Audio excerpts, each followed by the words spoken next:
He said, but there should not a hair of your head. In the end, you don't have to worry about it. They might kill you. You mentioned somebody going to get killed, right? That's right. But that ain't going to mean nothing because he's going to wake you up whole. You ain't going to be lacking nothing. Not a hair of your head is going to be missing. You're going to be whole. You're going to be perfect in the end. So you're going to have it made.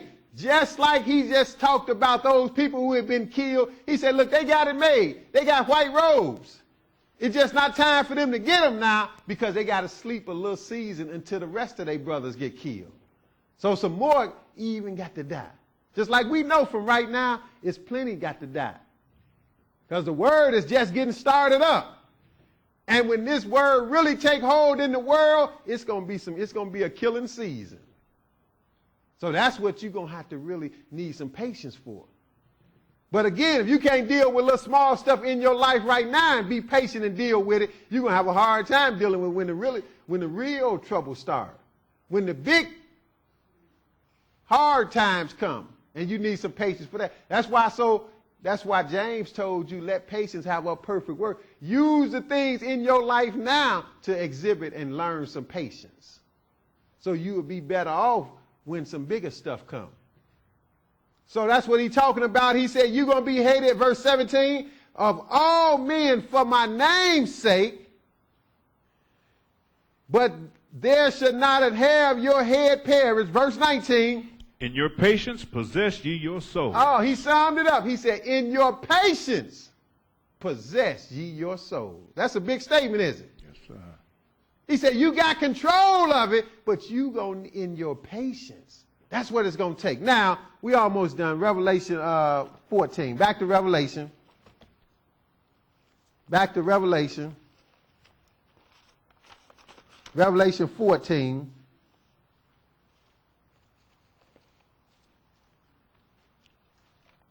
See, this is just something that seems real simple and real basic, but it's something that we need to remind ourselves of. It's not about being at Burger King and having it your way. Revelation 14 and verse 9.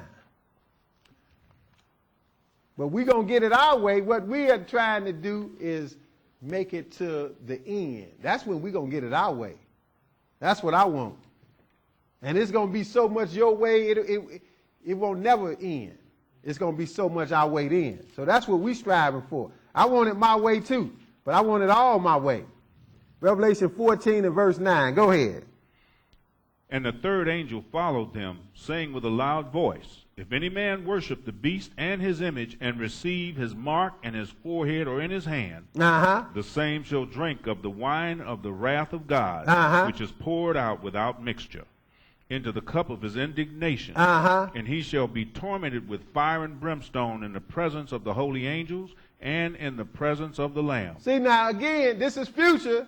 This is something we need to beware that's coming. We need to be warned of and be reminded of that eventually they're going to force you to worship falsely and to honor this false God. Right now, they say you got freedom of religion. Well, they're going to take that off the books in a little while.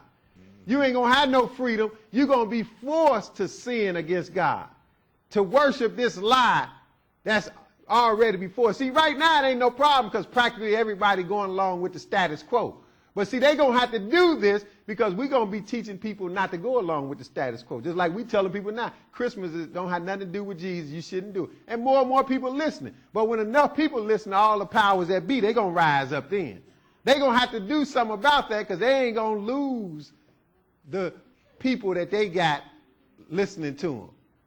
So they're going to have to do something about it. But now, so he said, you getting a warning though, that if any man worship the beast or his image and take his mark in his forehead and his hand, you're going to be in trouble with God. So you're going to have to choose whether you fear God or whether you fear the man that's in front of you telling you to bow down and worship. You're going to have to choose. And it will not be, some people say, well, you know, I even heard, brother, somewhere it could be your social security number. Look, it ain't going to be nothing like that you accidentally take. This is going to be volunteer. That's how the devil works. God going to make it where you know that you accepting this mark. You know that you are volunteering to worship this wickedness. And he's telling you don't do it. So it ain't going to be like you wake up one morning, oh, they done gave me the mark of the beast. Oh, what I'm going to do? No, they ain't going to do it. They're going to wait till you wake up. They're going to wait. They're going to be standing right there waiting you wake up. You woke? Wake up. Wake up. We got something for you. Do you want to take it? Then you're going to have a choice to make. They ain't going to sneak it on you while you sleep, because that ain't what type of ball game it is. Just like they didn't try to sneak it on Shadrach, Meshach, and Abednego. They tried to make them volunteer and bow down. They want you to honor them. Volunteer. They want you to do it.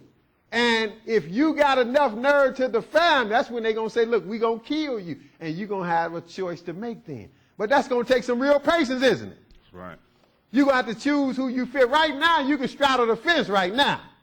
See, but time going to come, you're going to have to jump off on one side or the other. Go ahead. What verse you have? Verse 11. Verse 11. Go ahead. And the smoke of their torment ascended up forever and ever. Go ahead. And they have no rest day nor night, who worship the beast and his image, and whosoever receiveth his mark in his name. See, the Lord telling you point blank that whoever take this mark, this is where you're going. You got a one-way trip to the lake of fire. See, this is going to be the final test for everybody. See, and some of us can escape this time if we operate with the patience of the word. Now, that's what he tell you in, matter of fact, we're going to stop right here. We're going to come back here. Flip over to Revelation, the 3rd chapter. Keep your finger there. Because this was, I was about to quote it, but I'm just going to read it. Revelation 3. See, this is the people that can escape. Those that's operating now, dealing with what we got to deal with now, we going to have an opportunity to escape that dreadful time where you get presented with choosing whether you're going to take the mark of the beast or not. And it's not a rapture. People talk about, oh, I'm going to get raptured off. No, ain't nobody getting raptured off. You're going to have to run to make it out of here. And it's going to be on the earth. God can protect you on the earth. He said he can prepare a table for you in the midst of your enemies. He ain't got to take you off the earth. He's still running. He didn't take Israel. He didn't swoop Israel off the earth where Pharaoh woke up one morning. Where'd they go? Mm-hmm. They gone. You seen my slaves? They up out of that here. Didn't happen, did it? No. It wasn't no like a play I was in before in college. Day of absence. No, it ain't going to be no day of absence. Look, he going to do it right in their face. He took Israel from Pharaoh in his face. Well, the same thing God is going to did then, he going to do it now. He going to take some people that got faith in him where they don't have to deal with the mark of the beast. 3 and 10. Go ahead, read that. Because thou hast kept the word of my patience. Notice it's always about patience, though. You're going to have to exhibit some patience sooner or later, right? That's right. And it's better if you do it sooner because that can keep you from going through some more drama. God can say, look, they straight. They going to deal with whatever they got to deal with. I ain't even going to put them through that. See, that's what we should be hoping for. Mm-hmm. You should be hoping God said, look, no matter what I put Brother Wayne through, he going to be strong, so I ain't got to test him no more. He done showed patience all the way up until this point, so I ain't going to let him go through great tribulation. That's what he's talking about here. Because thou hast kept the word of my patience, because you have kept the word of my patience, what he going to do? I also will keep thee from the hour of temptation. Oh, I will keep you from the hour of temptation. What's the hour of temptation? The great tribulation. That's going to be the worst hour the world has seen. But we ain't got to go through it if we doing on our job now, operating with some patience. Patiently and enduring. Doing God's will. He said, I will keep them from the hour of temptation. But who is the hour of temptation going to affect, though? Go ahead. Which shall come upon all the world to try them that dwell upon the earth. Oh, it's going to come on all the world, right? Sir. It's going to try who? Them that dwell on the earth, right? It's going to try everybody. But some people going to escape because you read Revelation 12, it said the church, the woman fled into the wilderness. She didn't get raptured, she fled. Jesus said when you see certain signs to flee in Matthew 24. You got brothers talking about that's been fulfilled. That's a lie. That ain't been fulfilled. This ain't been fulfilled, right? That's right. The mark of the beast hasn't been fulfilled, has it? No, sir. The man having sat in the holy place and from there force people to bow down and worship his image and and show allegiance to him. He haven't done that, has he? Nope. But he gonna do it. But now you can escape, but it's all centered around you patiently doing God's will. Now let's go back to Revelation 13, I'm sorry. Or what was it? Back to Revelation 14. Mm-hmm. Back to Revelation 14. And we're going to pick it where we left off at. See, now those people that's doing God's will now, he said, because you kept the word of my patience, I'm going to keep you from the hour of temptation. But he's going to save some to be witnesses as well. He's going to leave some there. And they're not going to make it to the wilderness. But now everybody else going to have to deal with it. So he said at verse 9, the third angel said, if any man worship the beast and the image, receive his mark on his forehead and in their hands, the same shall drink of the wine of the wrath of God. So at all costs, he's saying, don't worship this system, right? That's right. And that wrath that God going to put on you, he says, is poured out without mixture. It's the lake of fire. There is no rest from the lake of fire. He said, and that's going to happen. People say, God wouldn't do that. Look, he's telling you he's going to do it. Read verse 10 again.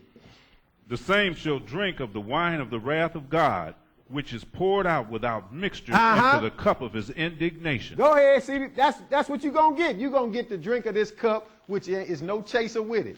It ain't nothing to cut the magnitude of it.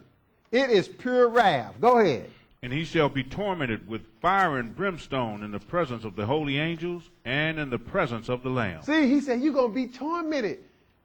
See, people say, well, God wouldn't do that. Sound like he is, right? Sound like it to me. He said, you're going to be tormented. That means people like, oh, Jesus don't hate nobody. He love everybody. Look, it's letting you know Jesus is going to be standing watching you torment.